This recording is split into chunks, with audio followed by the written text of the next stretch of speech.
యొక్క schedule October 27 నుండి విశాఖపట్నం, అరకు, రాజమండ్రి, ఈ భీమునిపట్నం పరిసర ప్రాంతాల్లో ఈ 2 షెడ్యూల్లో పూర్తి చేయడానికి సన్నాహాలు చేయటం జరిగింది.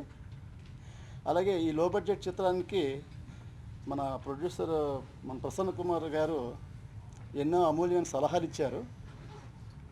బాధ్యతను గుర్తెరిగే విధంగా నాకు ఏ విధంగా చేయాలి, ఏ విధంగా చేస్తే మనం బయటపడతాం అనేది చక్కని సలహాలు ఇచ్చారు. ఆయనకి నేను ఎప్పుడూ రుణపడి ఉంటాను. అలాగే మా మిత్రుడు కృష్ణకాంత్ గారు మాకు ఫైనాన్షియల్లో ఏ విధంగా ఖర్చు పెట్టాలి, ఎలా దాన్ని కంట్రోల్ చేసుకోవాలి, ప్రతిదీ కూడా ఫైనాన్షియల్గా అమూల్యమైనటువంటి సలహాలు ఇచ్చి నన్ను నడిపిస్తూ ఉన్నారు ఇప్పటివరకు. ఆయనకు కూడా మనస్ఫూర్తిగా అభినందనలు తెలియజేస్తూ ఉన్నాను. ఈ యొక్క చిత్రం డిసెంబర్ చివరి వారానికల్లా పూర్తి చేసి జనవరి, ఫిబ్రవరి మాసాల్లో రిలీజ్ చేయడానికి ఏర్పాట్లు చేసుకుంటా ఉన్నాం.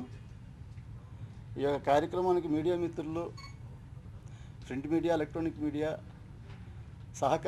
సహాయం ఎంతో మాకు అవసరం. వారందరికీ కూడా మా సంస్థ తరపున, నా తరపున అభినందనలు. జనరల్గా క్రియేటివ్ డైరెక్టర్ కృష్ణవంశీ పేరు యాదృచ్ఛికమో లేకపోతే ఏదో కానీ దీని బ్యానర్లోనే కృష్ణవంశీ క్రియేటివ్ మూవీస్ అనేది వచ్చింది.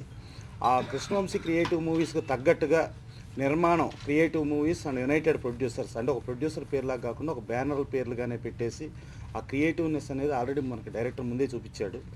టైటిల్ వచ్చి ఇది ఒక పేదోడి ప్రేమ కథ అన్నాడు. ఇప్పుడు దాకా వచ్చిన 99% ప్రేమ కథా చిత్రాలు ఏది చూసినా కూడా ఒక పేదవాడు ఒక ధనికురాలను ప్రేమించడం, తర్వాత ఏం జరుగుద్ది, అది హ్యాపీ ఎండ్ అవుతుందా లేకపోతే సాడ్ ఎండ్ అవుతుందా, ఇట్లాంటి సినిమాలు ఉంటాయి. ఎన్నో రకాల సినిమాలు మనం ప్రేమ కథల మీద ఇప్పటి వరకు అక్కడ ఉన్నంత సక్సెస్ రేట్ ఇంకా వేరే అదర్ సబ్జెక్ట్స్ మీద ఏంటో లేదు.